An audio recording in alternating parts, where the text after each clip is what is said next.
بھائیوں ٹھیک ہے اور میرے عزیز بہنوں، آج میں آپ حضرات کے سامنے جس موضوع پر گفتگو کرنا جا رہا ہوں وہ ہے لو میرج۔ آج کل ہمارے معاشرے کی لڑکیوں کی بغیر عام ہوتی جا رہی ہیں۔ آج کل ہمارے مسلم گھرانے کی لڑکیاں غیروں کا رنگ ڈھنگ چال ڈھال اپنانے میں وہ اپنے آپ کو فخر محسوس کر رہے ہیں اور اپنے دل میں یہ خیال کرتی ہے کہ آج ہم لوگ اس دنیا میں عیش و عشرت کے ساتھ جینے والے ہیں۔ اس بات کو یاد رکھے کہ جس دن کہ اسلام نے پردہ کو جائز کیا ہے، لیکن آج ہمارے مسلم گھرانوں کی لڑکیاں پردہ نہیں کرتی۔ آج پردہ نہ کرنے کی وجہ سے آج مسلم لڑکے اور لڑکیوں کا بھاگنا عام ہو گیا ہے۔ آج مسلم لڑکے اور لڑکیوں کے درمیان پیار کا چکر چلنے لگا ہے۔ میرے بھائیوں، آپ اس بات کو غور کیجئے کہ آپ جو نکاح کر رہے ہیں وہ نکاح باطل ہے۔ میں اس بات کو لڑکیوں کو بتانا چاہتا ہوں کہ جو آپ اولیاء کی رضامندی کے بغیر بھاگ کر شادی کرتے ہیں، ایسی شادی جائز نہیں ہے۔ اللہ کے نبی کی حدیث لے لیجئے، اللہ کے نبی نے فرمایا لا نکاح الا بولی، ولی کے اجازت کے بغیر کوئی نکاح جائز نہیں ہے۔ لیکن آج ہمارے مسلم گھرانے کی لڑکیاں وہ اپنے اولیاء کی رضامندی کے بغیر، اپنے ماں باپ کی رضامندی کے بغیر بھاگ کر شادی کرنے پر مصروف ہو گئے ہیں، جبکہ اللہ رب العالمین نے یہ بھی فرمایا کہ تم اپنے اولیاء کرام کے رضامندی کے بغیر کبھی شادی نہیں کر سکتی۔ حضرت عائشہ صدیقہ رضی اللہ تعالیٰ عنہ فرماتے ہیں کہ رسول اللہ صلی اللہ علیہ وسلم نے فرمایا فرماتی ہے کہ اللہ کے نبی صلی اللہ علیہ وسلم نے ایسا فرمایا ای امرأۃ نکحت بغیر اذن ولیھا فنکاحها بغیر اذن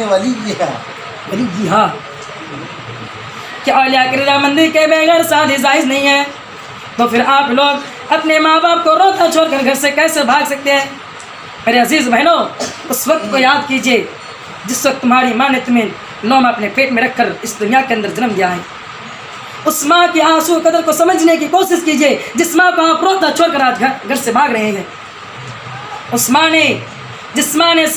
9 ماہ اپنے پیٹ میں رکھ کر اس دنیا میں جنم دیا اور 2.5 سال تک دودھ پلایا، اب اس وقت کو یاد کیجئے جس وقت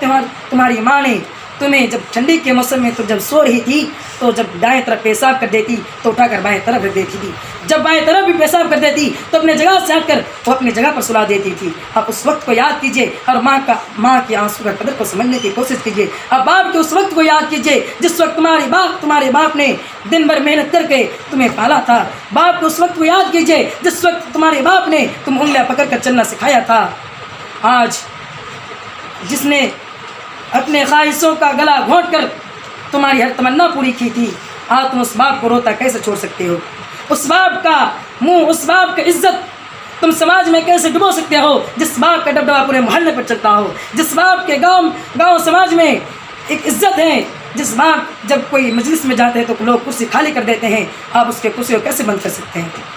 میرے بہنوں، میں آپ سے یہی گزارش کرنا چاہتا ہوں کہ اپنے ماں باپ کی قدر کو سمجھنے کی کوشش کیجیے، ان کے آنسو کی قدر کو سمجھیے، ایک بدھ کے آنسو کو سمجھنے کی کوشش کیجیے اور اپنے آپ کو ایسی بغیر رضامندی کی شادی سے بچانے کی کوشش کیجیے۔ اور تو اور ہمارے آج کل مسلم گھرانے کی لڑکیاں غیر مسلم کے ساتھ بھی بھاگنے پر بس رہے، جبکہ اللہ کے نبی اللہ رب العالمین نے کہا، اولیاء کرام کو خطاب کرتے فرمایا تھا کہ تم اپنی عورتوں کا نکاح، اپنی لڑکیوں کا نکاح مشرک مردوں سے نہ کراؤ یہاں تک کہ وہ مومن لائے۔ ایک واقعہ میں آپ کے سامنے بیان کرنا چاہتا ہوں۔ حضرت ام سلمہ رضی اللہ تعالی عنہ جبکہ ایک مسلم عورت تھی جس کو حضرت ابو طلحہ رضی اللہ تعالی عنہ نے شادی کا پیغام میں اس وقت جب وہ کافر تھے تو ام سلمہ رضی اللہ تعالی عنہ نے کہا کہ اللہ کی قسم تو رد کر دیا جانے کے لائق نہیں ہو، لیکن میرے واسطے یہ حلال اور جائز نہیں ہے کہ میں غیر مسلم کے ساتھ شادی کروں، لہٰذا اگر تم اسلام قبول کر لو تو میرا مہر یہی رہے گا۔ لہٰذا حضرت ابو طلحہ رضی اللہ تعالیٰ عنہ نے اسلام قبول کیا اور اس کا مہر وہی رہا۔ حضرت یحییٰ رضی اللہ تعالیٰ عنہ فرماتے ہیں کہ میں نے ایسی عورت نہیں سنی جس کا مہر اسلام ہو، اتنی عزت والی ہو، کیونکہ اسلام سب سے زیادہ عزت والی ہے اور اس سے عزت والی کیا ہو سکتی ہے؟ میرے بہنوں، آج آپ غیر مسلم کے ساتھ بھاگنے پر مصروف ہیں تو سرکار کے RSS کا وہ نعرہ یاد کیجئے جو فروری 2015 میں نعرہ دیا تھا کہ بہو لاؤ بیٹی بچاؤ۔ یعنی مسلم گھرانوں کی لڑکیوں سے شادی کرو اور اسے بے دین کر دو، اور اپنے بیٹیوں کو مسلم مرد سے بچا کر رکھو، ان سے شادی نہ دو۔ لیکن آج کل ہمارے معاشرے میں یہ سب خرافتیں اور خرابیاں پھیلی ہوئی ہیں، ہم ان سب کے پیچھے دوڑتے جا رہے ہیں، خواہشات نفسی کے پیچھے تیزی سے بھاگے جا رہے ہیں۔ اور اب میں آخر میں لڑکوں سے یہ بات بتانا چاہتا ہوں کہ لڑکیاں کے اگر والدین راضی نہ ہوں اور یا راضی نہ ہوں تو اس کا شادی جائز نہیں ہے، لیکن لڑکا اگر راضی ہو تو اس کا شادی جائز ہے۔ لیکن اس طور پہ نہیں کہ آپ راضی ہیں، لڑکی راضی ہے لیکن لڑکی کی اولیاء کرام راضی نہیں ہے تو پھر وہ شادی نہیں ہوگی، کیونکہ اللہ تبارک و تعالیٰ قرآن کے اندر فرماتے ہیں کہ تم ان کے مالکوں کی اجازت سے ان سے شادی کرو، ان کے مالکوں کی اجازت کے بغیر تم ان سے شادی نہیں کر سکتے، تو پھر بھاگنے کا چکر تمہیں کہاں سے ملا ہے میرے بھائی۔